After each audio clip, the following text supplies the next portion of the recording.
The Call of Cthulhu by H.P. Lovecraft, read by the Passionfruit Walrus.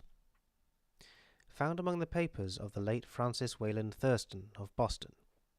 Of such great powers or beings there may be conceivably a survival of a hugely remote period when consciousness was manifest, perhaps in shapes and forms long since withdrawn before the tide of advancing humanity, forms of which poetry and legend alone have caught a flying memory and called them gods, monsters, mythical beings of all sorts and kinds.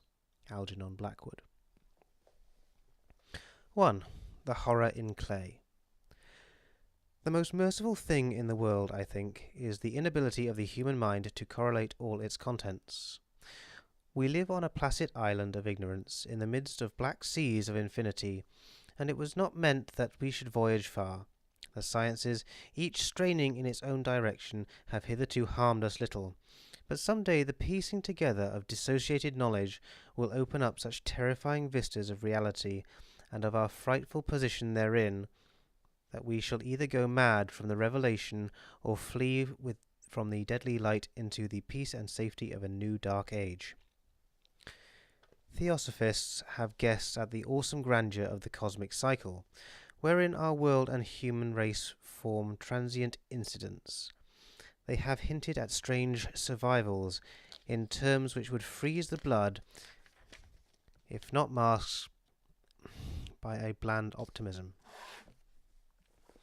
But it is not from them that there came the single glimpse of forbidden eons which chills me when I think of it and maddens me when I dream of it. That glimpse, like all dread glimpses of truth, flashes out from an accidental piecing together of separated things. In this case, an old newspaper item and the notes of a dead professor. I hope that no one else will accomplish this piecing out. Certainly, if I live, I shall never knowingly supply a link in so hideous a chain.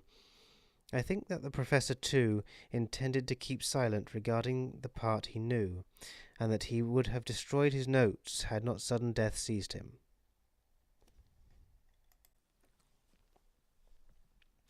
My knowledge of the thing began in the winter of 1926 to 1927, with the death of my grand-uncle George Gamble Angell, Professor Emeritus of Semitic Languages in Brown University, Providence, Rhode Island. Professor Angell was widely known as an authority on ancient inscriptions and had frequently been resorted to by the heads of prominent museums, so that his passing at the age of 92 may be recalled by many. Locally, interest was intensified by the obscurity of the cause of death. The professor had been stricken whilst returning from the Newport boat, falling suddenly, as witnesses said, after having been jostled by a nautical-looking negro who had come from one of the queer dark courts on the precipitous hillside which formed a short cut from the waterfront to the deceased's home in Williams Street.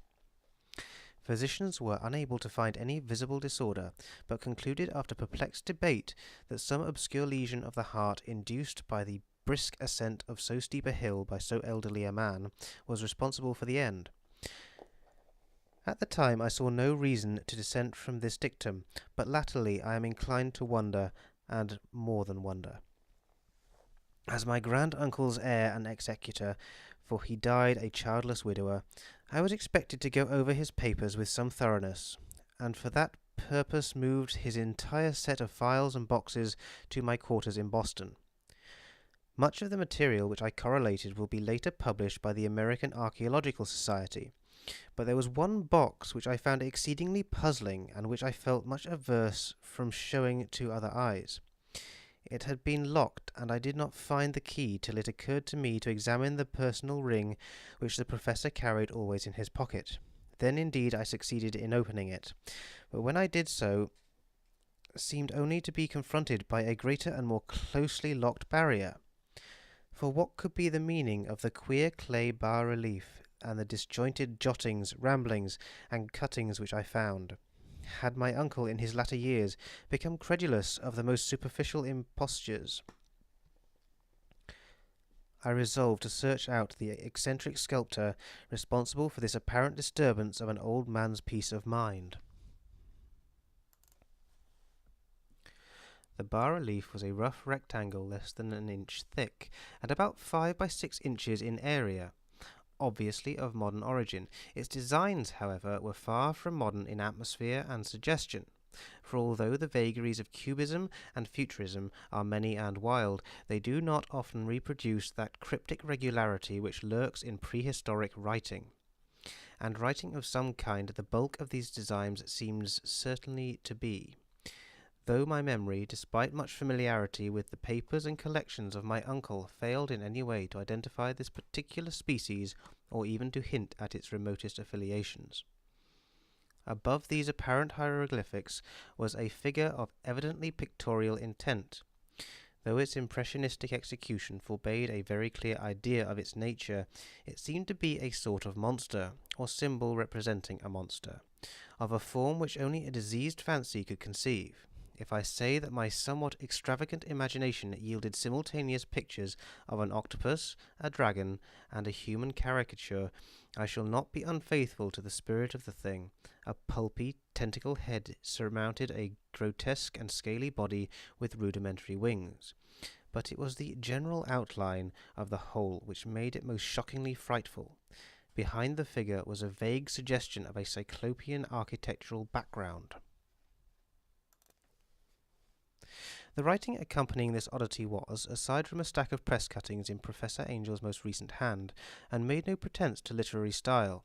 What seemed to be the main document was headed Cthulhu Cult, in characters painstakingly printed to avoid the erroneous readings of a word so unheard of. The manuscript was divided into 2 sections, the first of which was headed 1925 Dream and Dream Works of H. A. Wilcox, 7 Thomas Street, Providence, Rhode Island, and the second, Narrative of Inspector John R. LeGras, 121 Bienville Street, New Orleans, Los Angeles. At 1908 AAS meeting, notes on same and Professor Webb's account. The other manuscript papers were all brief notes, some of them accounts of the queer dreams of different persons, some of them citations from theosophical books and magazines, notably W. Scott Eliot's Atlantis and the Lost Lemuria, and the rest comments on long-surviving secret societies and hidden cults with references to passages in such mythological and anthropological sourcebooks as Fraser's Golden Bough and Miss Murray's Witch Cult in Western Europe. The cuttings largely alluded to outre mental illnesses and outbreaks of group folly or mania in the spring of 1925. The first half of the principal manuscript told a very peculiar tale. It appears that on March 1st, 1925, a thin, dark young man of neurotic and excited aspect had called upon Professor Angel, bearing the singular clay bas-relief, which was then exceedingly damp and fresh. His card bore the name of Henry Anthony Wilcox, and my uncle recognized him as the youngest son of an excellent family slightly known to him, who had latterly been studying sculpture at the Rhode Island School of Design, and living alone at the Fleur-de-Lis building near the institution. Wilcox was a precocious youth of known genius but great eccentricity, and had from childhood excited attention through the strange stories and odd dreams he was in the habit of relating. He called himself psychically hypersensitive, but the staid folk of the ancient commercial city dismissed him as merely queer. Never mingling much with his kind, he had dropped gradually from social visibility, and was now known only to a small group of aesthetes from other known towns. Even the Providence Art Club, anxious to preserve its conservatism, had found him quite hopeless.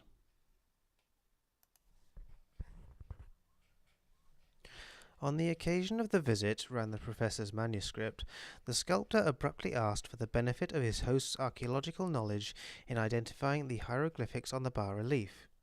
He spoke in a dreamy, stilted manner, which suggested pose and alienated sympathy, and my uncle shewed some sharpness in replying, for the conspicuous freshness of the tablet implied kinship with anything but archaeology. Young Wilcox's rejoinder, which impressed my uncle enough to make him recall and record it verbatim, was of a fantastically poetic cast which must have typified his whole conversation, and which I have since found highly characteristic of him. He said, "It is new, indeed, for I made it last night in a dream of strange cities, and dreams are older than brooding Tyre, or the contemplative Sphinx, or garden-girdled Babylon." It was then that he began that rambling tale which suddenly played upon a sleeping memory and won the fevered interest of my uncle. There had been a slight earthquake tremor the night before, the most considerable felt in New England for some years, and Wilcox's imagination had been keenly affected.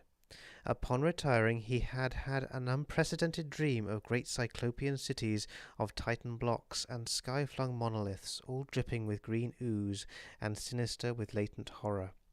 Hieroglyphics had covered the walls and pillars, and from some undetermined point below had come a voice that was not a voice, a chaotic sensation which only fancy can transmute into sound, but which he attempted to render by the almost unpronounceable jumble of letters Cthulhu Fatagan.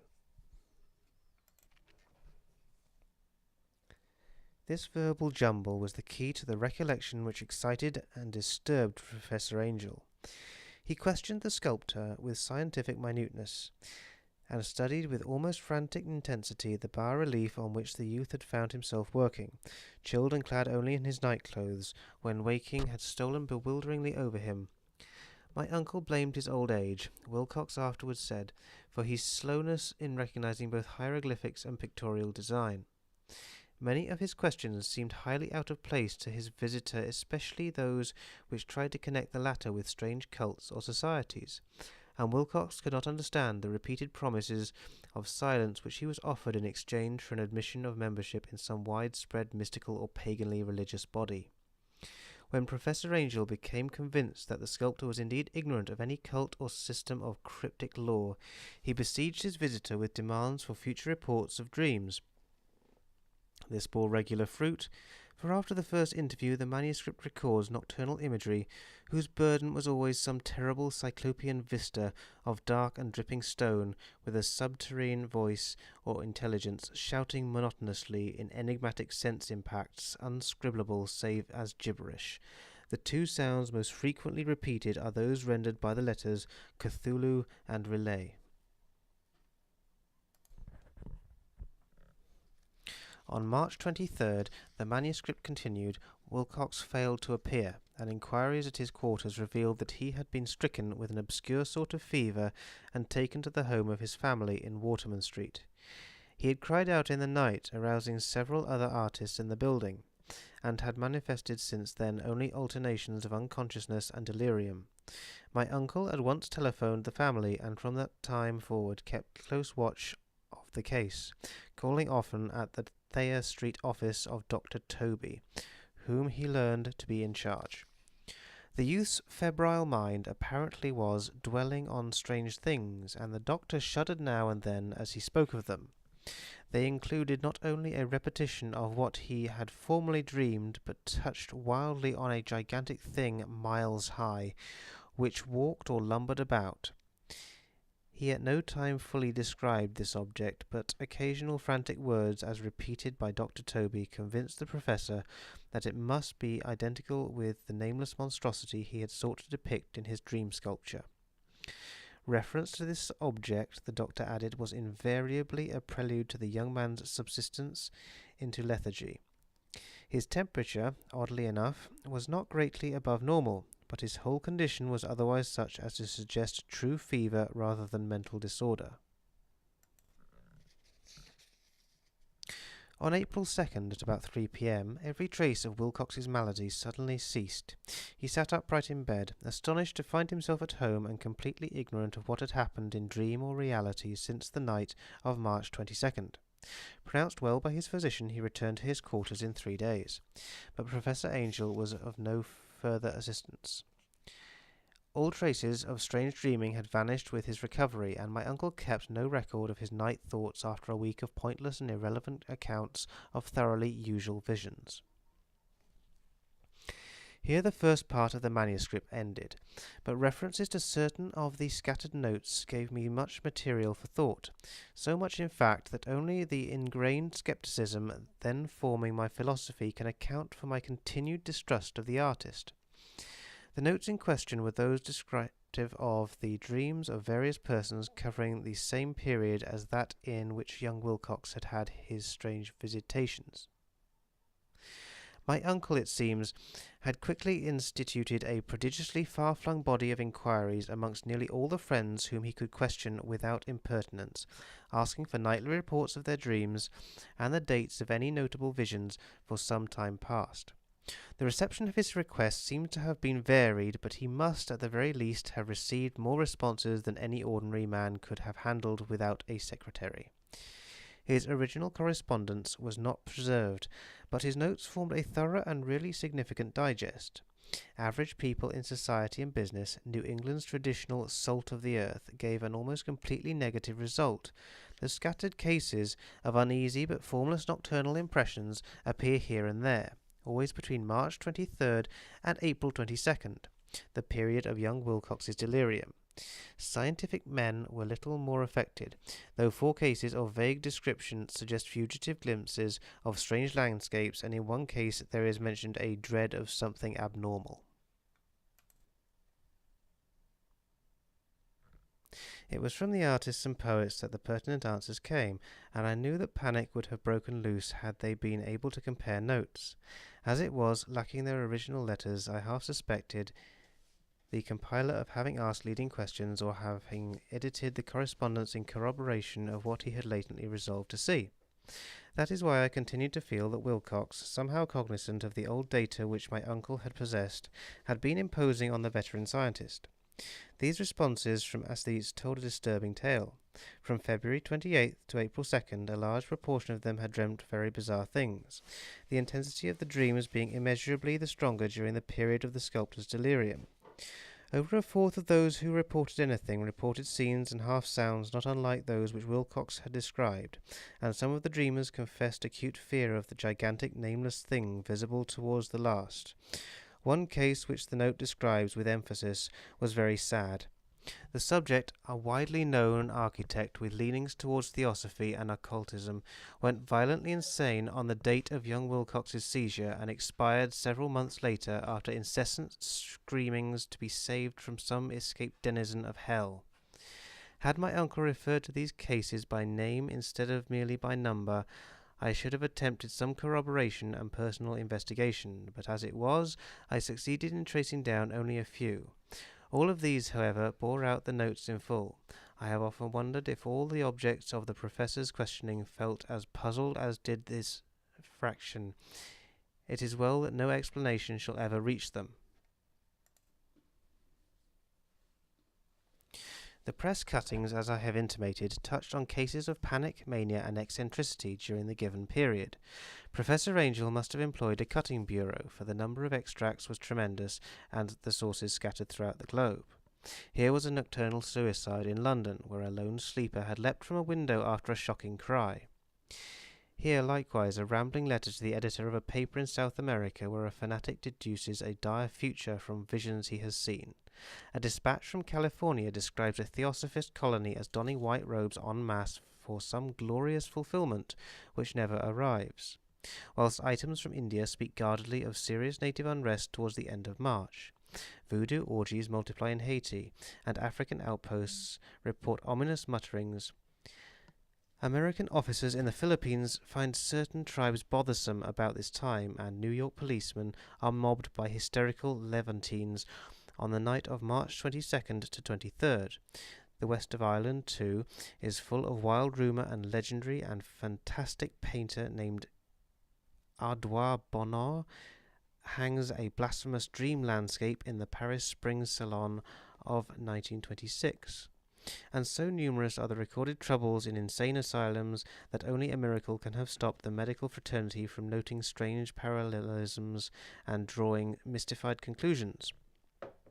A weird bunch of cuttings, all told, and I can at this date scarcely envisage the callous rationalism with which I set them aside. But I was then convinced that young Wilcox had known of the older matters mentioned by the professor.